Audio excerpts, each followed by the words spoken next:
Good afternoon. I'd like to welcome everyone to the Louisiana Board of Elementary and Secondary Education Superintendents Advisory Council meeting. I also want to give special recognition to Dr. Armstrong and Mr. Appel, both SE members. Thank you for joining us. Just a few reminders. If you'd like to comment, please pick up a card from Ms. Rawson. All council members, please speak clearly and into your microphone so the audience can hear. And at this time, I'll turn it over to Ms. Rawson to initiate a roll call. Dr. Bartholomew. Here. Mr. Byler. Here. Mr. Lamont. Here. Mr. Corley. Here. Dr. Eloy. Here. Dr. Fountain has a proxy, Mr. McCase. Here. Dr. Gray. Here. Mr. Geis. Here. Mr. Javia. Here. Mr. Jones. Here. Dr. Joseph. Here. Mr. Martin. Here. Dr. Orling. Here. Mr. Powell. Here. Ms. Stilley. Not present. Dr. Stokes. Here. Ms. Strong. Here. Mr. Touche. Here. Dr. Van Meter. Here. Dr. Boyeron. Here. Dr. Walker. Here. Dr. Williams. Here. Ms. Wolford. Not present. We have a quorum. Okay, thank you. Okay, we'll go ahead and go to the second agenda item, approval of minutes. Can I entertain a motion to approve the minutes? So moved. Second. Mr. Javia, second by Mr. Geis. Any opposed? Okay, minutes are approved. Our next agenda item for new business, consideration of an update report regarding high dosage tutoring in third grade promotion. Can I entertain a motion to receive? Mr. Byler? Second. Second. Dr. Williams. I believe the State Department is going to represent this agenda item.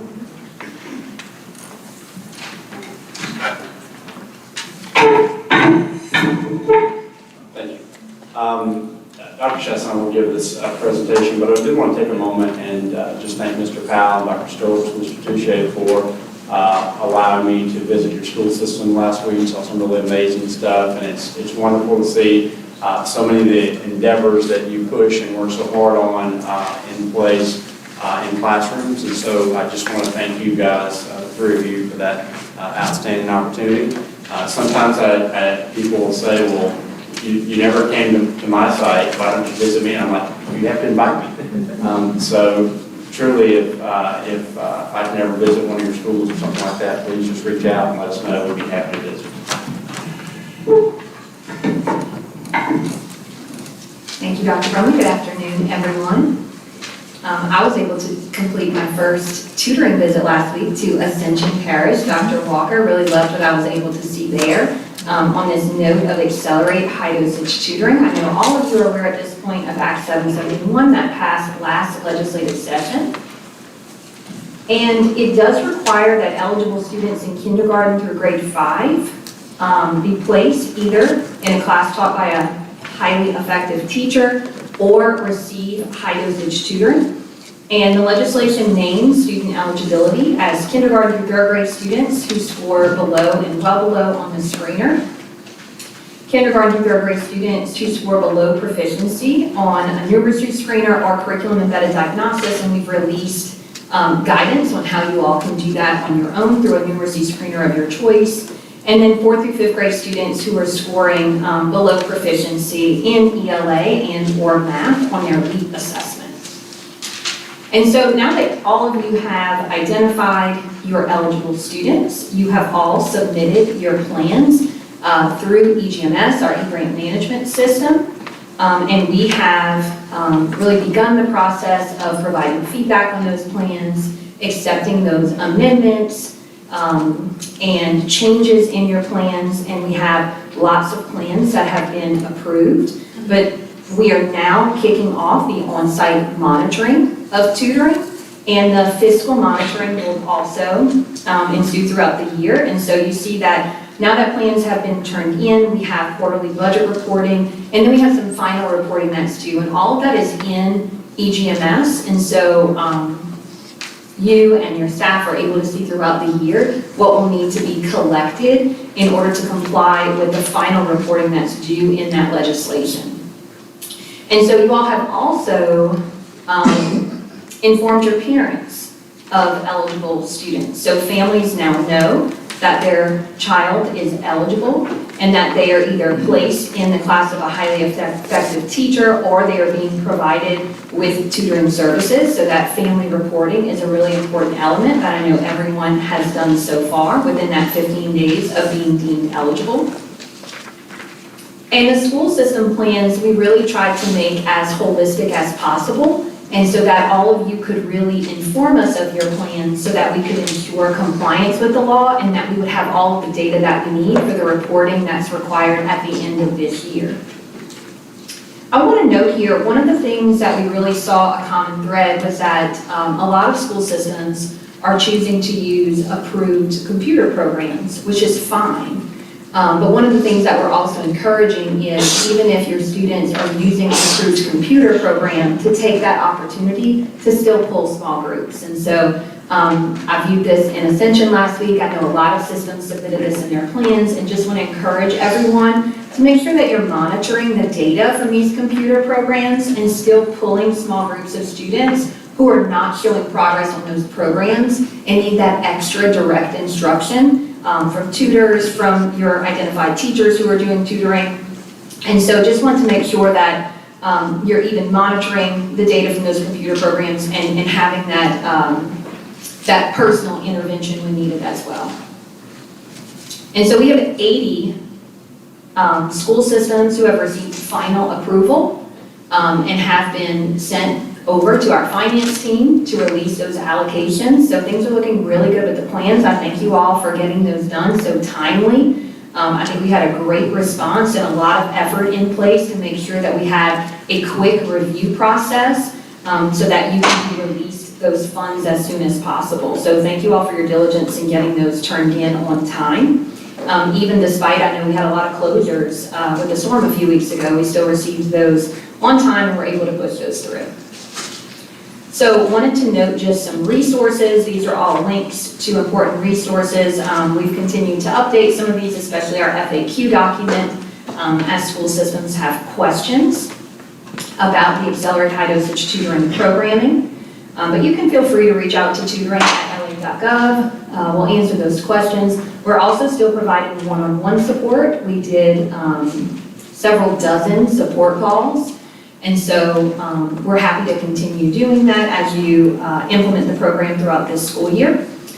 And on another tutoring note, for our other tutoring program, the Steve Carter tutoring program for our voucher tutoring program that happens outside of the school day for families, wanted to let you all know, you may have seen some communication around that today, that as of today, we have a wait list in place for our Steve Carter tutoring program, which is really great news in that we have reached capacity for the program. We had a $5 million state appropriation this past legislative session, and we really asked all of you to come around and communicate with families about being able to use all of those funds, and you did that. We've done a ton of communication over the last few months, and we've had over 16,000 students registered, and so the program has become very, very popular.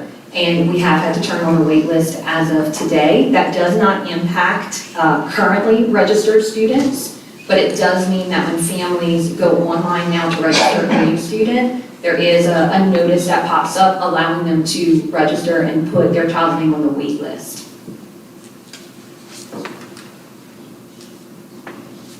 And the last bit of information I wanted to share today was just around Act 422 of the 2023 legislative session regarding third grade promotion. We have seen across the state all of you really communicating out with your families, which is so important around this law, letting them know that it's in place this year, and that third grade students who have not met an acceptable level of performance, meaning that they are falling into that well to low category, and are not eligible for a good cause exemption, would then be up for retention in the third grade. And so you all have done a really good job of communicating, so I encourage you to continue doing that Some things that we've seen across the state that I think have been especially strong is school systems sending home communication with parents and then asking parents to sign that letter and return it. So then you then have evidence that the family knew that this law was in place and what was going to transpire this year. We've also seen school systems making their own videos on social media and posting that online and on their website, really breaking down the law and explaining it for their families within their local context, which is great. We've also seen school systems hosting a third grade parent night, letting them know about the legislation, and really setting an expectation for third grade parents to attend that third grade parent night. So we've seen some really great different communication strategies used across the state. So I encourage you all to continue doing that, letting your families know that this law is in place for this year. The other thing that I wanted to mention is really taking advantage of that progress monitoring in the M-Class system, which is our Dibble statewide screener system. You all are finishing with our last few weeks of our Dibble's BOY screener. And it's so important that you continue to progress monitor students within the M-Class platform. It is there for you to progress monitor. And our recommendation is that for your students who are proficient and above, you are completing the progress monitoring once a month. If students are falling into the below category, you're progress monitoring every other week.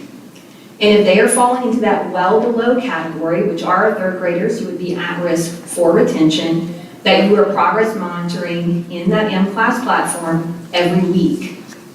And so that short 1-minute probe in that area identified for the most need for that student is going to give your teachers really timely information about whether the interventions they are doing in their classroom setting, in their small group, in their individual instruction, if that child is moving or not. And so that weekly progress monitoring for the students falling in well below who are at risk of retention is just especially important and something that I really wanted to highlight here today for you all to make sure you are taking advantage of that M-Class system and the progress monitoring tool that can help you track, not waiting for just your mid-year and then for that end-of-year result, but make sure you're using the progress monitoring tool that's provided to you within M-Class so that you know throughout the year what is working and if that child is moving with those interventions.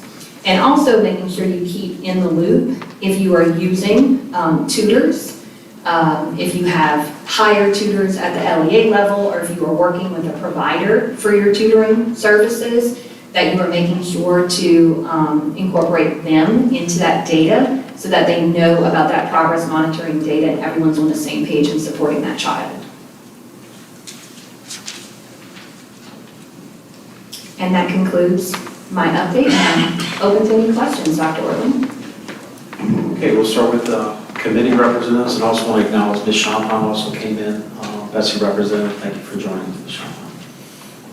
Any comment? I have a question. Seems I remember in the statute that there was a provision for the department to have an alternate screener. Has that been developed, and when can we expect to get that? Yes, the alternate screener has been released. I believe it was released last school year. I'm happy to share Yeah, more. can you get it sent? Because I asked about this at the Teacher Leader Summit, and during the session, there wasn't one that was approved. Yeah, I'm happy to share more. Dr. Ballard, we have released guidance around the alternate screener.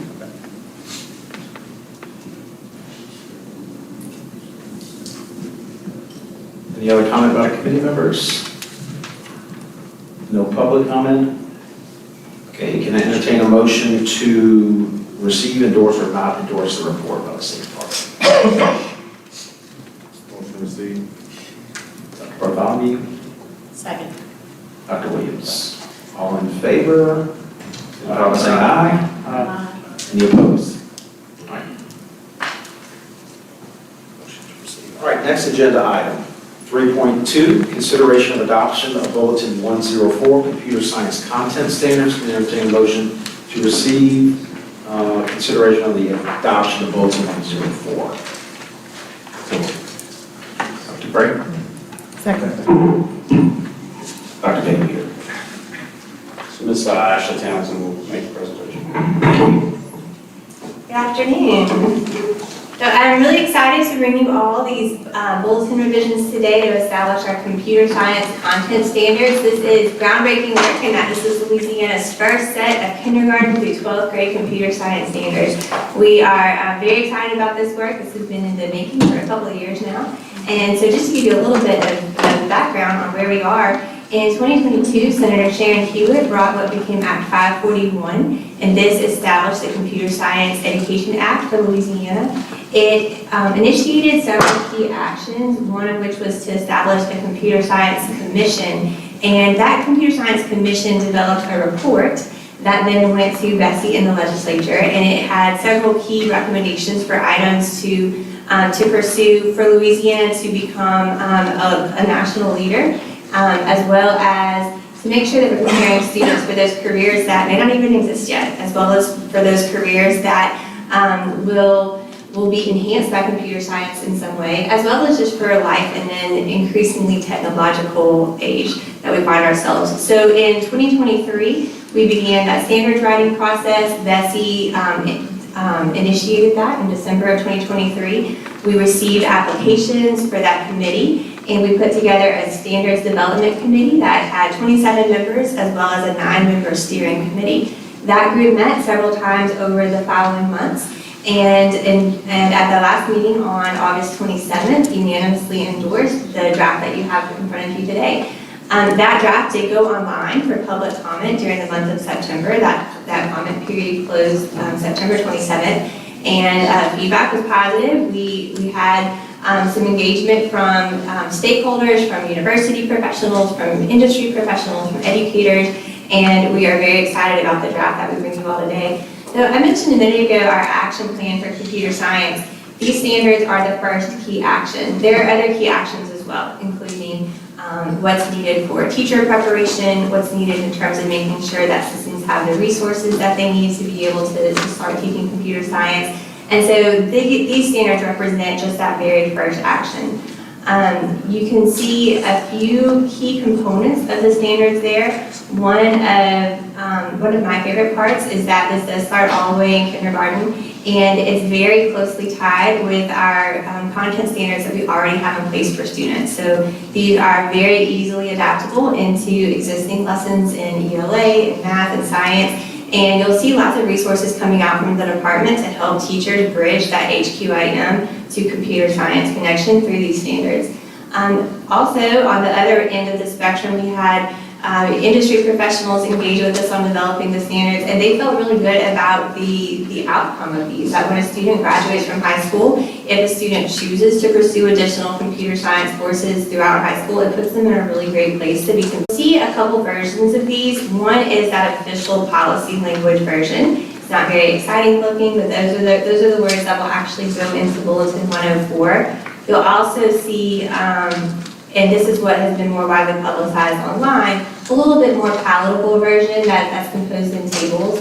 The standards writing committee also approved sets of descriptors that break this down into more specific grade levels. So you'll see these standards are built in bands. We've got elementary, middle, high school grade bands, and that's the part that will be in policy. Those are the standards. But the grade level descriptors will drill down a little bit more into detail of what those might look like at different grade levels, knowing that this is flexible among grade levels depending on how you build out your program and your system.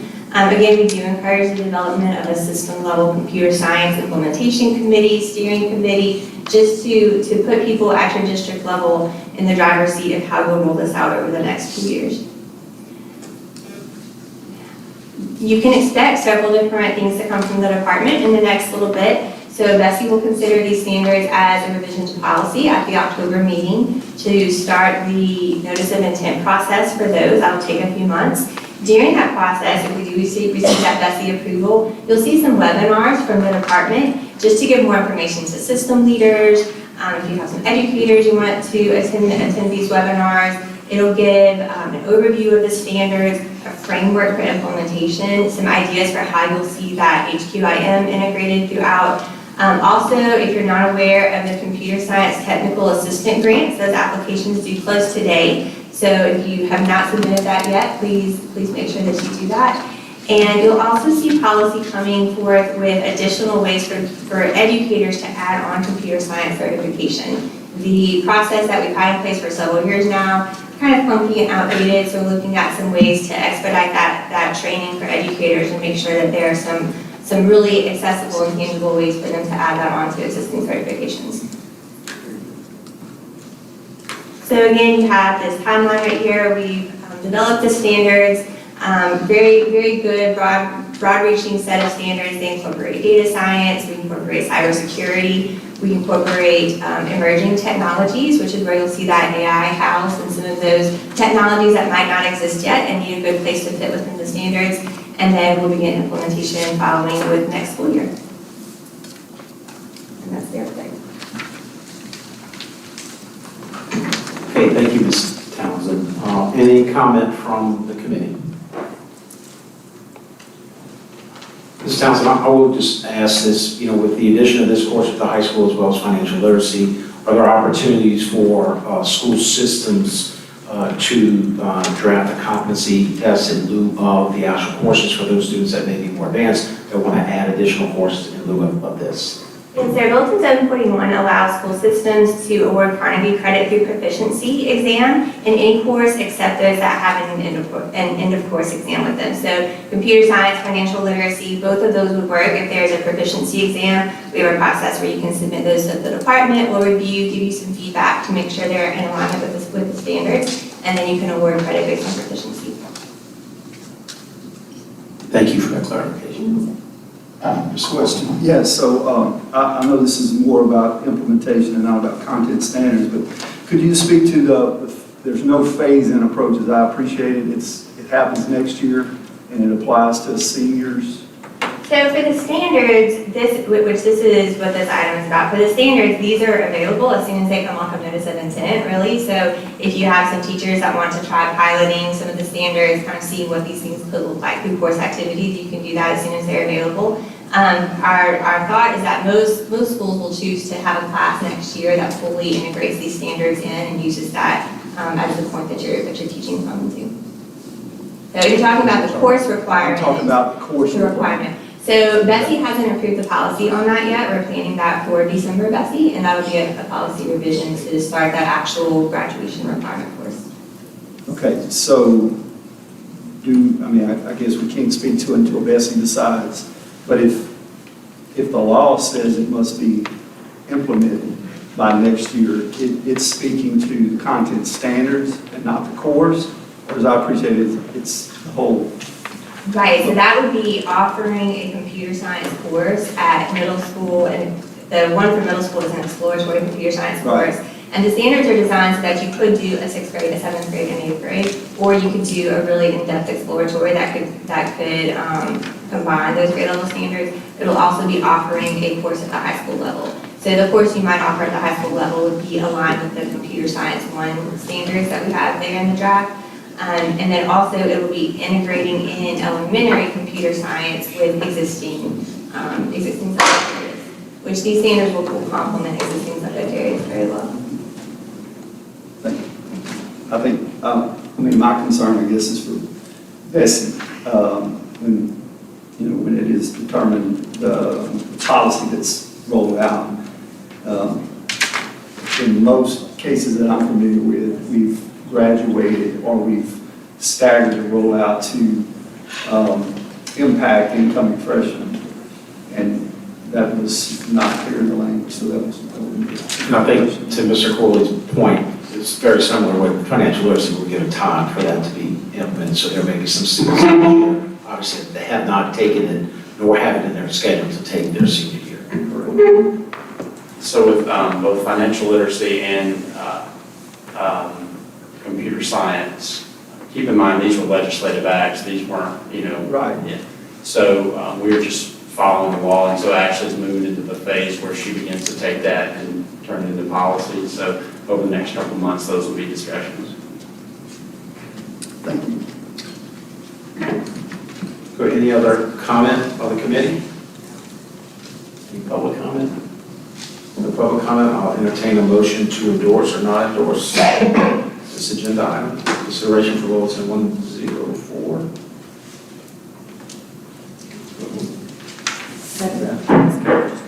Or I can just receive, I'm sorry, yes, or you can just receive. So what's your motion? Motion to receive by Dr. Gregg. Okay. We're good? All right, thank you. Okay, next agenda items, 3.3, consideration of revisions to Bulletin 118, statewide assessment standards and practices. This will be the State Department's presentation.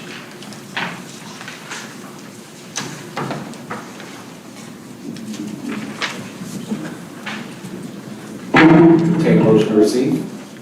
Mr. Byler? And I believe, Mr. Orland, you had some information you wanted to share something with. Yes, sir. I'm sorry. I thought that was at the end. I see it's been moved up. So actually, this is my request to put this on the agenda. Is this the same? Yeah, we're on 3.3. I'm just saying, related to accountability, I know that you have some information Yes, sir. you want to share as well. Mr. Lambert's going to make the presentation just on field tests right now. Okay, thank you. Thank you. So you all get to see me again in a couple items. This item is to clarify the field testing section of the policy. A lot of folks have been around for a while, so LEAP is an acronym, Louisiana Educational Assessment Program. And the way that the policy was written, it talks about LEAP field testing because it's the Educational Assessment Program. And LEAP has gone from being an acronym to being a noun that means a very specific set of assessments, right, in most people's minds. And we came to understand that folks were very into that as a concept when we tried to field test for the K-3 literacy screener.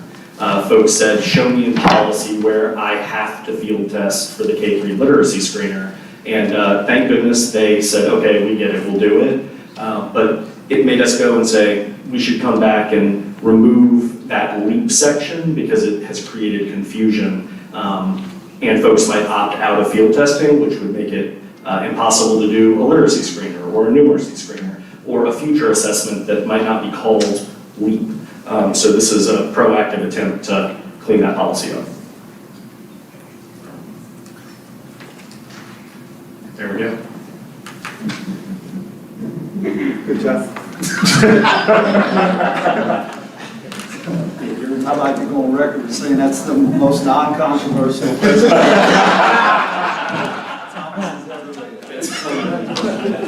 Thomas has ever made. Okay, any other comment from the committee?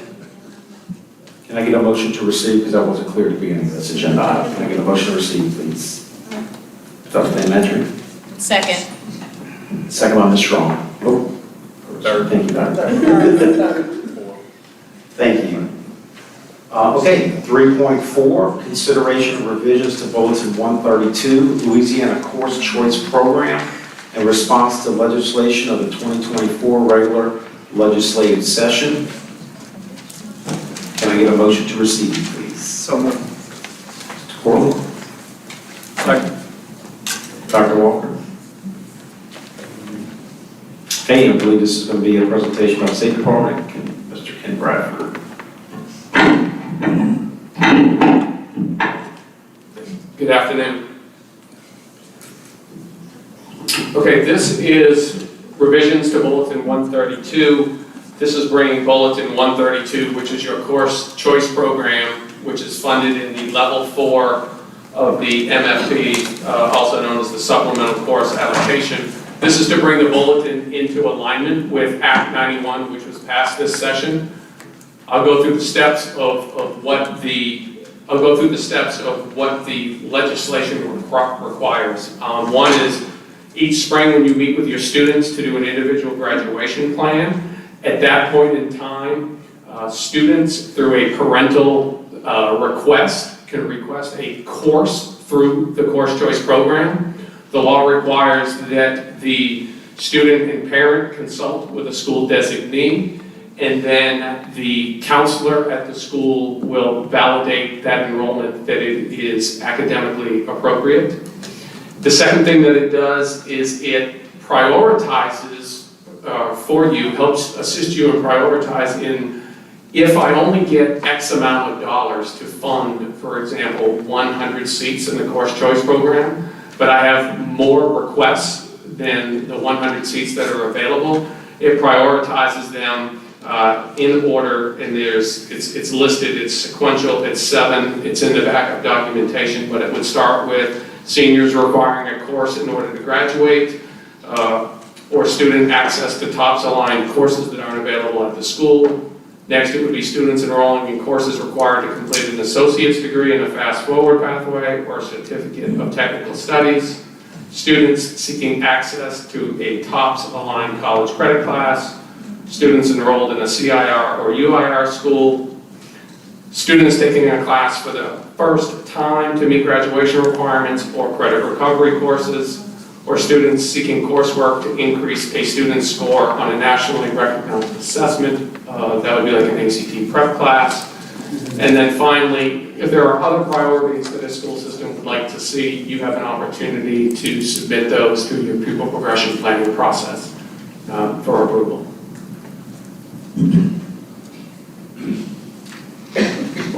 And for the record, Mr. Holman, we worked with Mr. Falk during the legislative session with last to get the pieces in here that they were amenable to.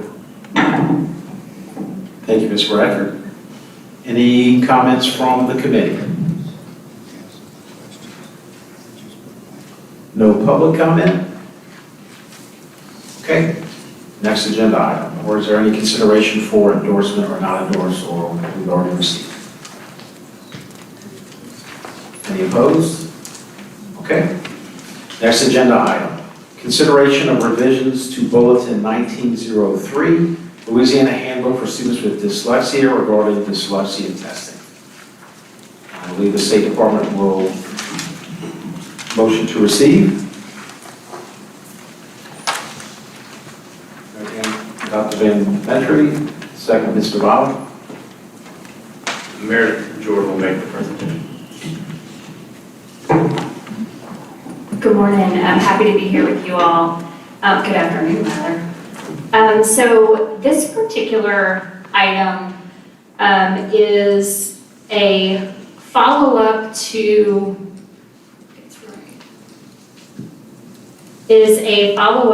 Act 517 of the 2024 regular legislative session that we needed to address the final piece of our dyslexia legislation, the latest dyslexia legislation.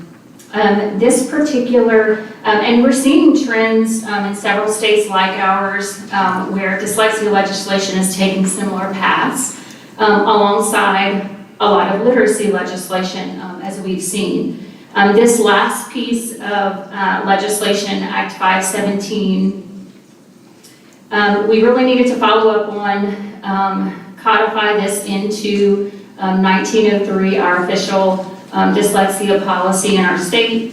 This act requires that if a parent requests additional dyslexia core assessments following the dyslexia screener that we already codified in policy and worked together on last year, that the department is going to reimburse either the parent or the school system for administering this parent-requested core assessment for dyslexia. So we worked with a group of stakeholders to quickly draft this policy update that you have in front of you to add this to Bulletin 1903. So a couple of things. This act directs BESI to make decisions on what vendors can administer the assessments and what is the appropriate reimbursement amount for both parents and for school systems if the parent chooses that the school system administer the core assessment. There was also a dyslexia fund set up during this legislative session that's going to fund this initiative, and there's approximately $1 million in that fund currently. So within the draft language you have in front of you, we inserted the requirements directly from legislation. We listed out and defined the two pieces that BESI has to make that decision on, the vendors and professionals who may administer, and we added a reimbursement amount not to exceed $500 per eligible student per academic year. So the parent can request this once a year for an eligible student who scores at risk on that kindergarten dyslexia screener and wants some additional assessment. So the policy of this is step one, right? So the timeline to have a reimbursement process ready is going to take us a bit longer throughout this school year. Hopefully by the spring, we'll have that process detailed out and ready for our parents to take advantage of. And I really want to get just some feedback, thoughts on how we can also make this easier for you all. Again, we took this straight from legislation and want to try to implement this in a way that's easiest for you all. For example, we're thinking much like we did for the Steve Carter literacy tutoring, running a statewide process so that we put much of this implementation on the state, running a request for application for vendors, a state vendor process very similar to what we have, and we reimburse directly to the vendor for that assessment if that's a choice. And you all know we have processes in place to reimburse school systems pretty easily for this work if the parent requests that the school system do this core assessment.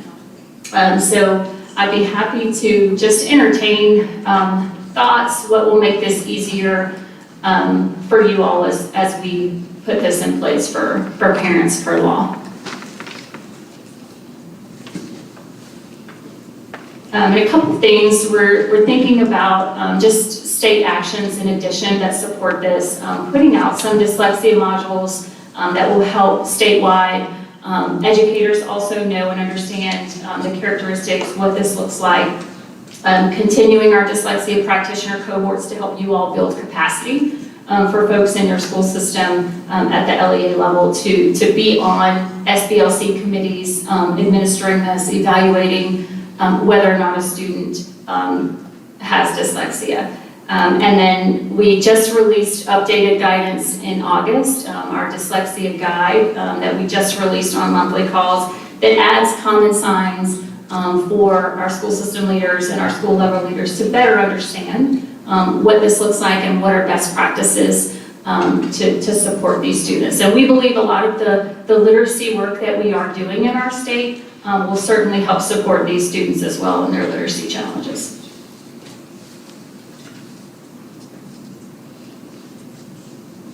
Okay, thank you. Are there any questions, comments? Dr. Bartholomew? Thank you, Ms. Merritt. Absolutely. Two questions. Number one, is there a time frame for parents to request? Because I know we have 30 days to notify them that the student has not met the criteria. So is there a timeline for the parent to request for us to reconsider? Yeah, and Reassess? I think one of the things that will make perhaps this easier for you all to implement and communicate with your families is, to your point, Dr. Bartholomew, you guys have to, our school systems have to submit to parents within 30 days of that at-risk screening. We could insert something into a template letter that would be helpful and tell parents about this opportunity. The law doesn't set forth a timeline for when the parent has to request. After they get that at-risk screener, if they want additional and they are requesting additional core assessments per this opportunity, there's no timeline. But one of the things that we did want to put into place is one request per year. But we do feel like those will begin to come very quickly after the statewide kindergarten dyslexia screener. That parents will begin to request these additional core assessments once we release this opportunity. Pretty quick after they receive those letters, we would expect. Question number two, if a parent seeks outside of our school district ability to assess outside vendors, outside medical professionals, will that supersede our process? So, according to this particular law, these core assessments are based on parent request, and they're going to choose either a school system or a professional that they want to administer these core assessments. One of the things that we also know is if a school system also has concerns specifically about dyslexia, and they are also going through SBLC and evaluation processes, we also know that many times your school systems, your pupil appraisal staff are going to act, right? They are not going to wait for a parent to request this opportunity. So I think that the best way is for these things to work together, these processes to work together. In our updated guidance document, we created a flow chart. We will update it again once this core assessment piece is official in policy language, just to help you all better understand how the core assessments are also going to fit into that process. Essentially, this is one more set of assessment that the LEA and our pupil appraisal teams, our SBLC, will have to take this and do something with it, and do something with that a little bit further, right? And so these processes are gonna have to work together. That parent will bring that vendor-created report back to the LEA to request and talk about what are those specific supports, right? So they will have to work together, to your point. Thank you. Dr. Gray? Yeah, so I get the understanding of what the indicators would be for school systems, and they can identify a kid that may be at risk. Are there going to be any indicators that parents have to be able to acknowledge or articulate in order for them to say that I want either the school system or an outside vendor to take a look at my kid? And basically what I'm trying to understand is, how are we to determine if a parent is just trying to have a kid tested for the sake of testing, or they actually see a need?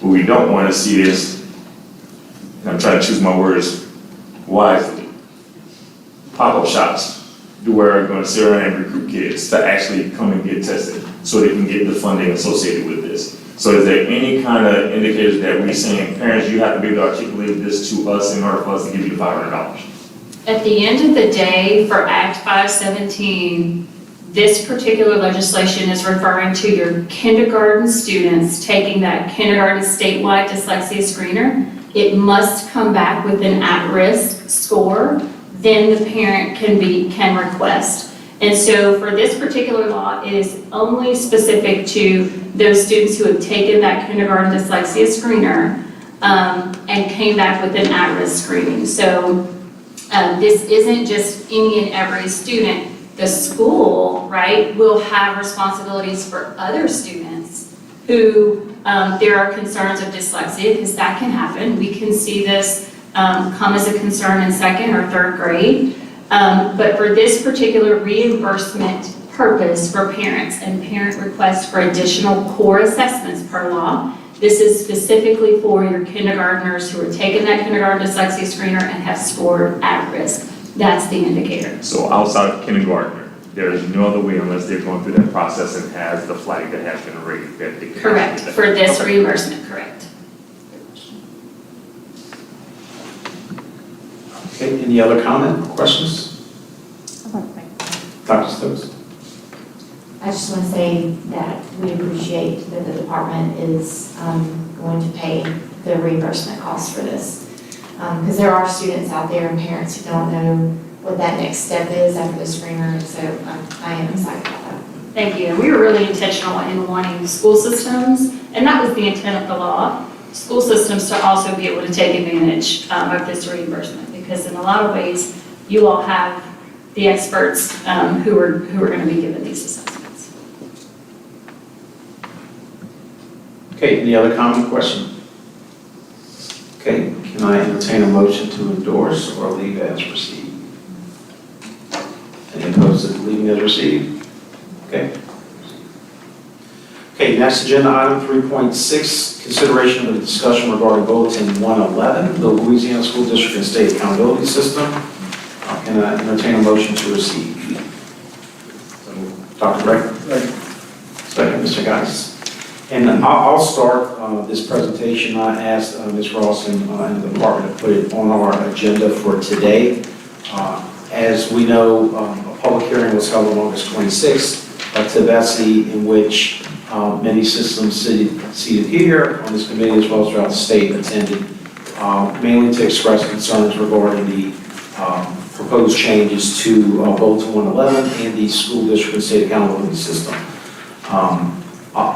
From my understanding, Mr. Morris, President Morris, requested that the department bring back a report of some type, either prior to or probably at the October 8th BESI meeting.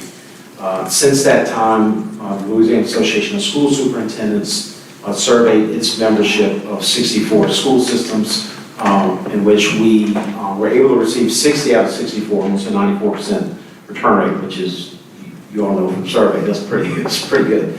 And what I'd like to do is very briefly, it was a short survey, and I was not able to get it before this morning, but it was sent to the committee members as well as Ms. Rawson. So if anybody is interested in the audience of having a copy, I'm going to ask Dr. Bartholomew to pass those out. And if it's okay with the committee, I'd like to read through just some of the general questions and percentages, and then certainly encourage any dialogue relative around this topic, because I do know it's going to be brought to Bessie for consideration on October 8th. First, series of 5 questions. The first question: what is your level of concern on the increased growth in grades 3 through 8? You can tell by the survey results it was mixed, but for the most part it looks pretty supported by most school systems from the state. 68% not overly concerned, and 14 of those showing support for the change, direct support for the change. Moving to question 2, what is your concern on the increase in growth component or 9-12 LEAP assessment? You can see there's a little bit more concern here, but once again, it's pretty varied. Not overly concerned with 10 of those showing actual support for that measure. Question number 3, and just background as well, we try to center the survey specifically on the concerns that were expressed at the hearing that was well attended by citizens throughout the state. So while every question didn't represent every component that's changed, because I feel most school systems, speaking on behalf of most, feel comfortable with many of the changes. So we wanted to, although there are, of course, not all in total agreement, but generally speaking, we try to base a survey off of those concerns expressed at the hearing. Question number 3, what is your concern on the increased weight of high school LEAP exams?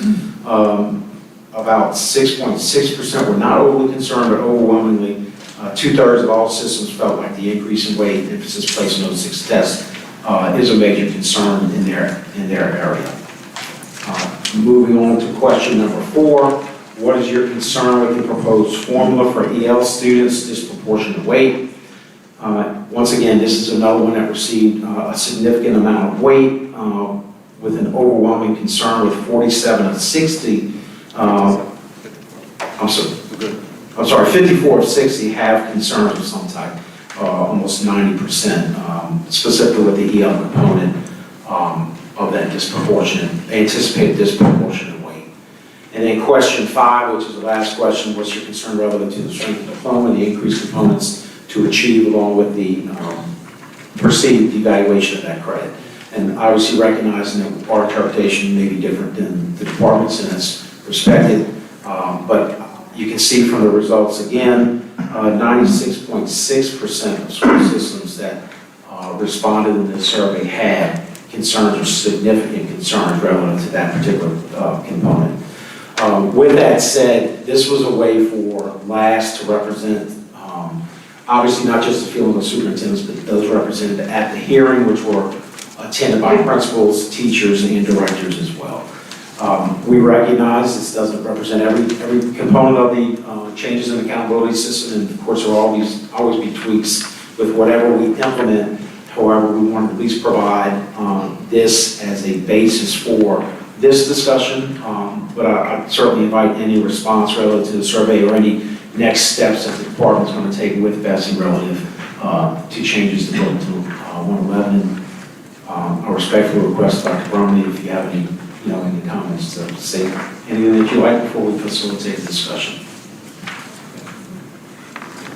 Okay, with that said, I will open it to the committee for any discussions relative to this topic.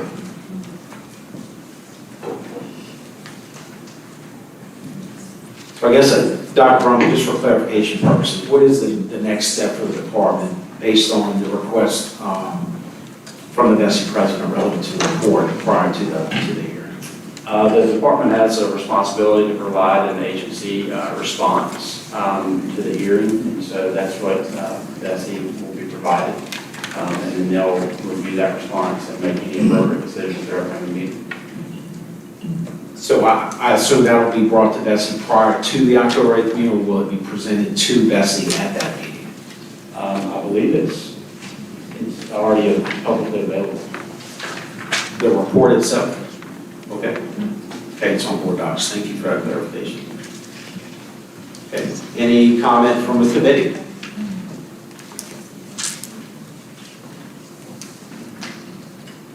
Okay, any public comment? Okay, since this was my agenda item, so yes, we won't endorse it, but once again, I at least wanted to put it as part of public record where the overwhelming majority of school systems still have concerns, and certainly appreciate the opportunity to work with the department, Dr. Bromley, if there are any opportunities to at least consider changes to these specific components of the system. I believe Dr. Joseph would like to comment. Good afternoon, Dr. Bromley. Just a question. You know, in St. Helena, I've been working really hard trying to establish partnerships with a few businesses that we do have in our parish. And they have been, I did a call to action because and I let them know what was coming down the pipe. My question to you is the State Department putting into place any kind of provision to assist school districts who can't place all of their kids because we just don't have the businesses in the community?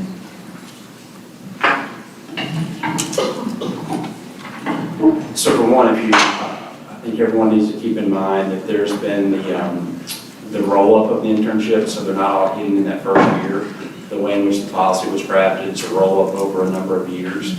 And then the other piece is, we've partnered with a number of the economic development, workforce development groups, and specifically the state agency charged with this work, the Workforce Commission, and they have committed to us that they're going to be working throughout the state to try to support this particular endeavor.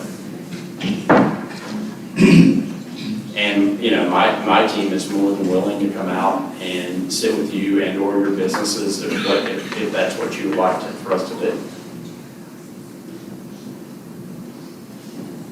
The issue is that they're not going to create businesses in the community just for internships. So we can have all of these discussions, and I've been meeting with, all of the boards and people who are in authority to, that could hire interns. Of course, there are restrictions, depending on the type of work, because, they don't want to take on the liability of having a teenage kid working with them. So if I only have like 20 positions available for my 100 kids, what provisions will be in place to address the need? I think the goal is that communities would be working together to try to locate these particular internships, understanding that some of them would be face-to-face, some of them might be opportunities even that could be within your school system that you could create, and there may even be opportunities for online opportunities for some of the credentialing as well. Yes, so I have hired our kids. We actually hire more than the businesses in the community. The businesses in the community have taken on, so we started now because we understand, the impact later on. We started now, but even with that, there are only a few jobs available. There aren't enough jobs in the community. The statement or a question? There aren't enough jobs in the community, so how are we going to be able to benefit or maximize anything in that accountability structure if we just don't have enough jobs? Well, I definitely think that there will be a buildup of time to get to the ultimate mark on the internship piece. I know that the workforce community in the state, particularly at the state level, whether we're talking about nonprofits or we're talking about state level cabinets and departments, they are very interested in trying to push forward with internship opportunities in all communities, whether they're rural communities or urban communities. I do tend to think that the internship opportunities that are available, as you have alluded to, there's a proportionate number of opportunities to students in a graduating class. For instance, Jefferson Parish, two doors down from you, has more graduates. They're also going to probably, because the business community, have more internships opportunities. But at the same time, you may have less internship opportunities. You also have less graduates. So I do think that it's just going to be a matter of time to be able to develop these within the local communities. I do not have enough business and industry in St. Helena. We don't have enough. Will the workforce development group open up what is considered high wage, high demand jobs?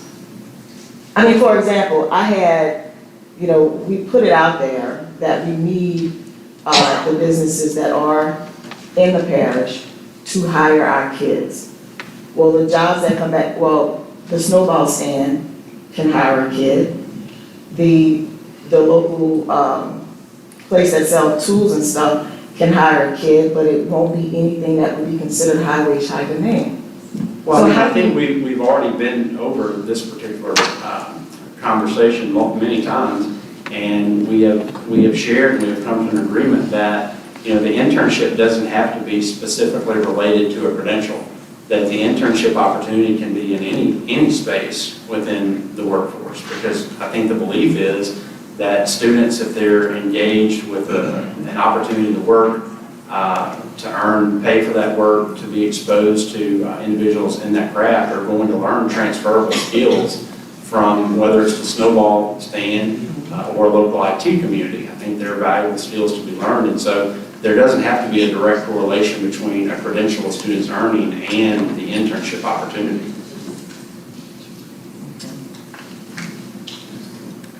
We don't have enough jobs in St. Helena to put all the kids in a position. So it's a good thing we have a revised accountability formula moving forward that can be an engine for economic development throughout the state, so that local communities, both big and small, can hopefully see their economies grow. So you think the businesses will create jobs just for the accountability system? Well, I think it's a chicken or an egg question on the internships availability and the businesses available. So there are no provisions that the State Department is going to provide for school systems that don't have enough jobs to fill positions for kids? So what I'm committing to you is my team, sitting along your team, to work as much as possible to determine what are the options available to help. This particular model phases in towards internships. It's not all at the beginning requirement. And the other thing, which I think is probably more important than both of those things, is the economic development departments in state government actually pushing in those regions and trying to find a way to support you, which they have committed to me that they're willing to do. I've met with them, and they're just as stumped as I am.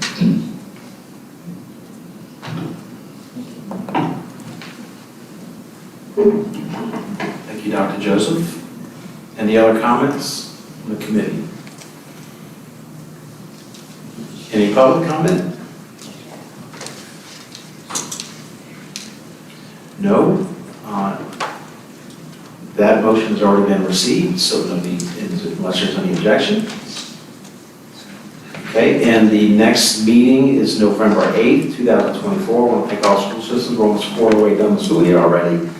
Congratulations to you. Thank you for all the work that you do, and this meeting is now adjourned.